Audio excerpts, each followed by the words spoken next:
అంటే సిలువ మీద ఎంతో మంది చనిపోయారు.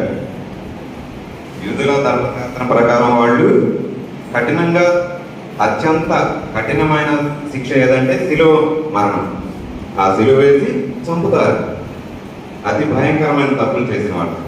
మరి ప్రభువైన యేసుక్రీస్తు వారు ఏ తప్పు చేయలేదు, కానీ ఎందుకు చనిపోతున్నాడు?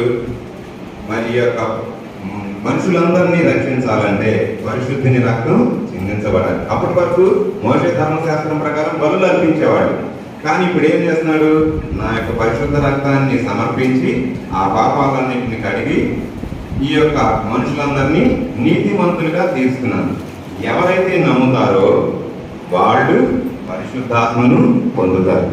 కాబట్టి దేవుని ఆత్మ వచ్చినప్పుడు, అంటే నువ్వు నమ్మితే దేవుని మహిమను చూస్తావు కదా, దేవుని ఆత్మ నీలోకి వస్తుంది. దేవుని ఆత్మ నీలోకి ఎప్పుడు వస్తుందో, మనలోకి ఎప్పుడు వస్తుందో